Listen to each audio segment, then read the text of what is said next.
Panoorin natin ang pagkakabit ng aking ipinagawang sliding window.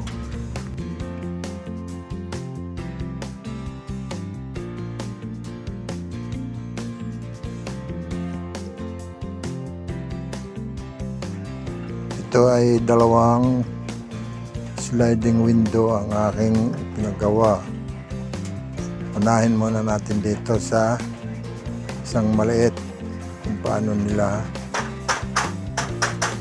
binuo at maikabit ito dito sa maliit muna sila nag-umpisa.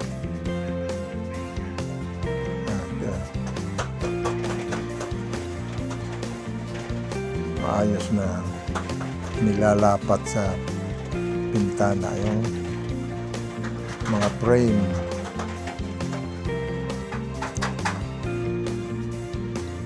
Siguro pantay ang pagkakabit. Magagaling itong mga manggagawang ito. Marami na silang naging mga customer. Yan. Inaayos talaga nila. Kailangan ay pulido ang pagkakagawa para sila ay marami pang maging customer.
Ilalagyan na nila ng frame. Mamaya yun namang dalawang bubog na pa-slide ang paglagay.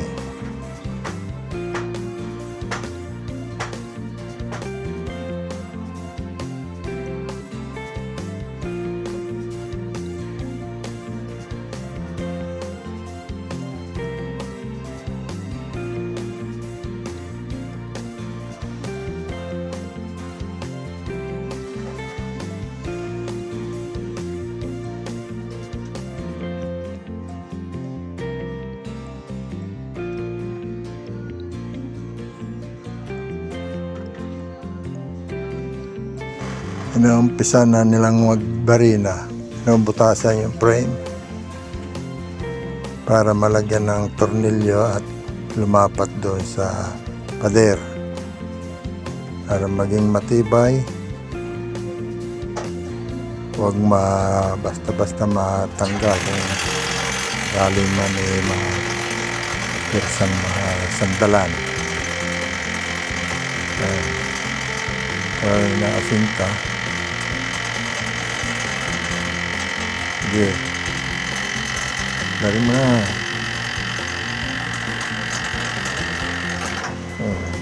Naasinta maigi. Hindi magkaig.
inumpisa na naman yung kabilang bintana, yung malaki-laki.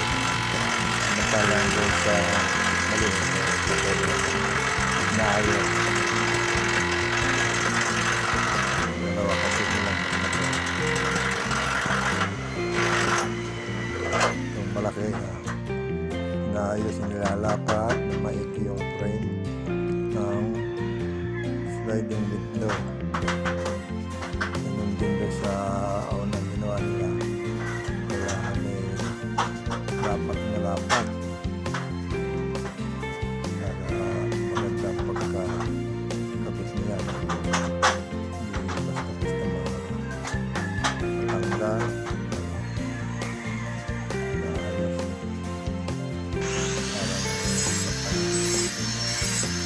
Kaya kailangan grinder rin yung bahagi ng bintana sa pader para mailapat yung frame ng sliding window.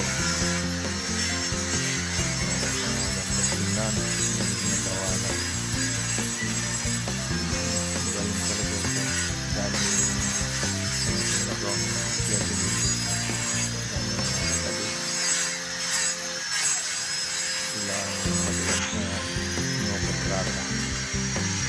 Samantala dito naman sa maliit ay nilalagay na yung frame na salamin. Dali nang matatapos ko. Maliit muna.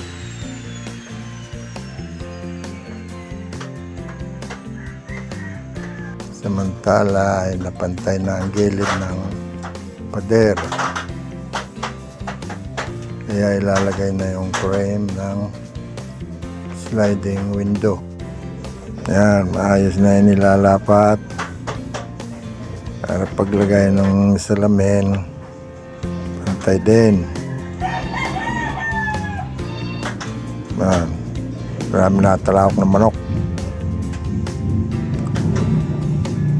Talagang ayos na ayos yung gawa.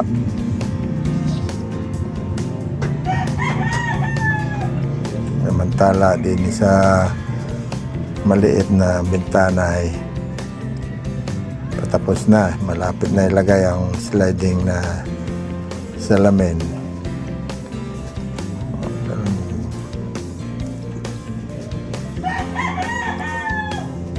Naayos na maigi.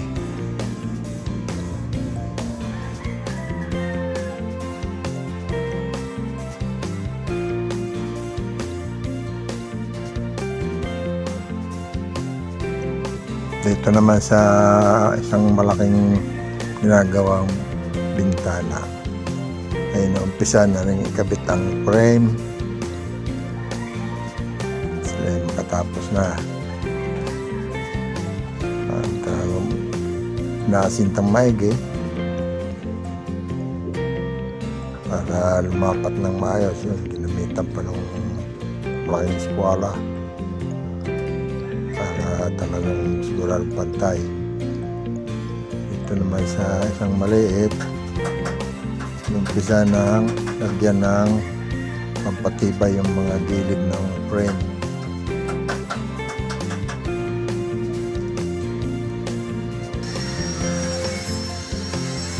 Babas ulit, medyo sikip ng kaunti kaya binawasan rin. Ayun, dito sa kabila maliit na bintana, yun nilalagay na yung salamin. Yan o, slide na o.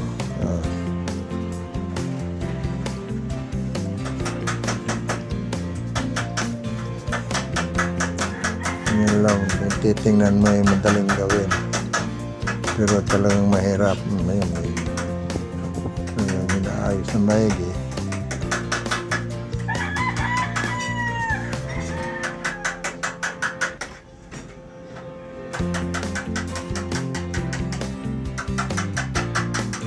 Ngayon dito sa kabila ay nilagay na yung isa pang kabahagi ng salamin. So subukan ng slide. Yan.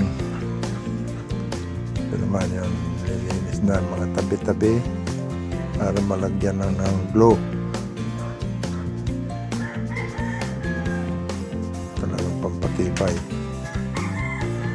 Dami palang mga kailangan gawin dito pag nagbubuo ng sliding salamin. Ito sa sliding window. Medyo malaki ng kaunti itong isa.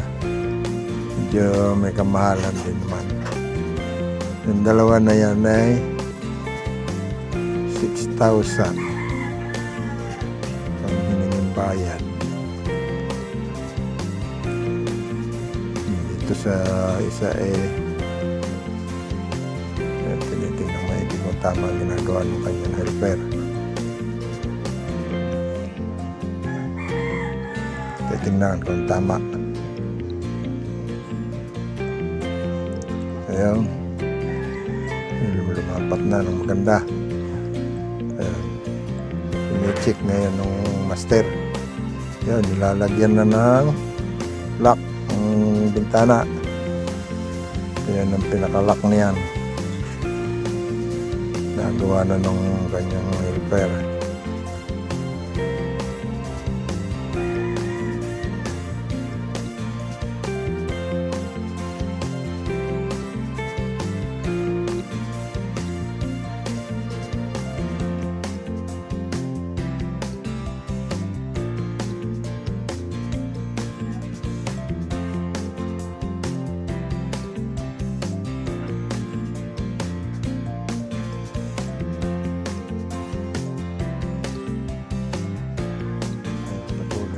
Kinakabit yung lock ng bintana.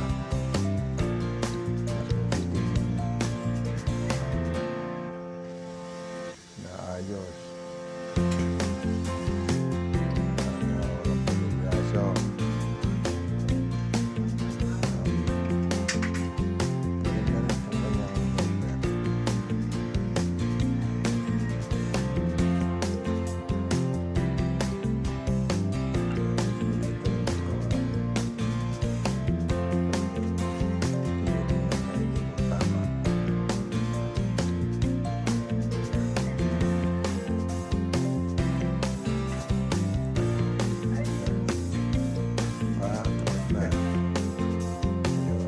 Samantala, dito sa malaki, pinakabit na rin yung frame.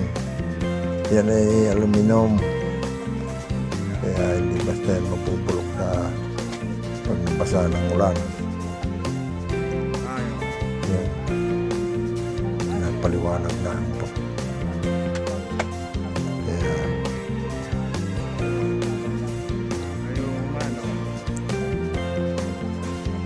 nagtulong na sila.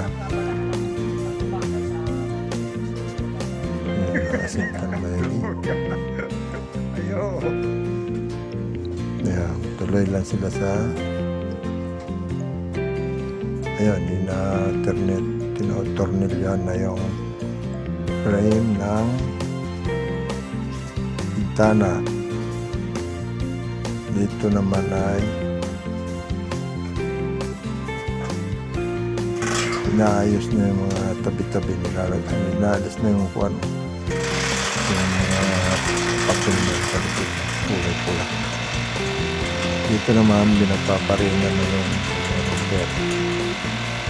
Para ilapat na yung frame. Steel window.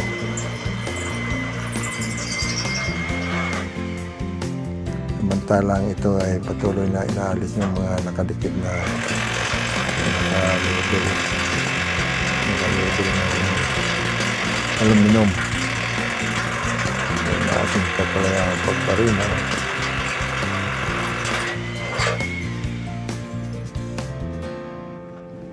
Tuloy-tuloy lang.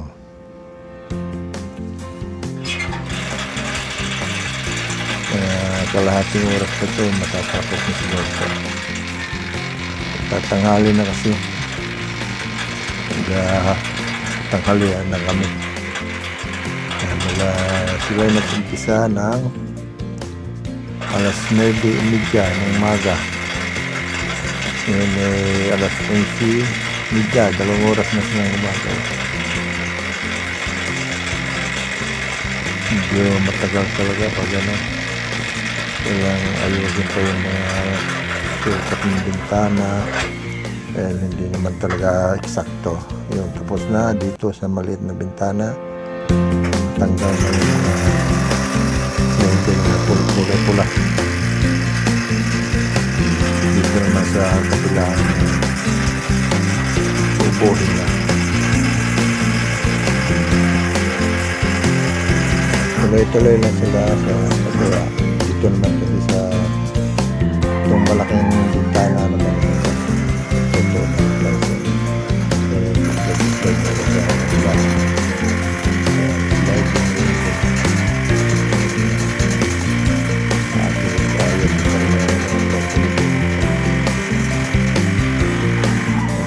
dito sa malaking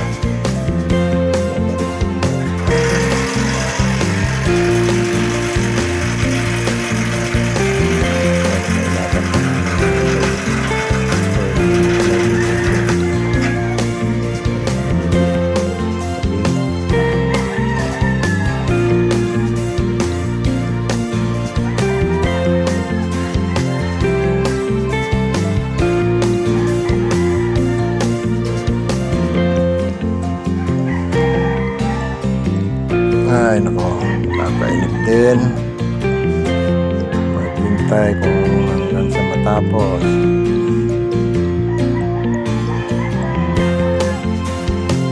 Gutom na, alas 12 na.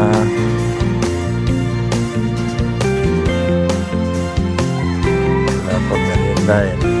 Matatanggal yan. Merienda na lang. Tanghalian nila yung merienda.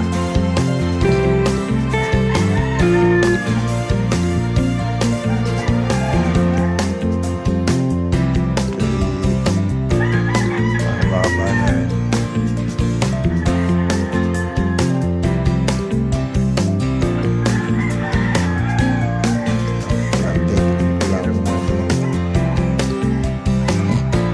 Magutom na rin ang manok.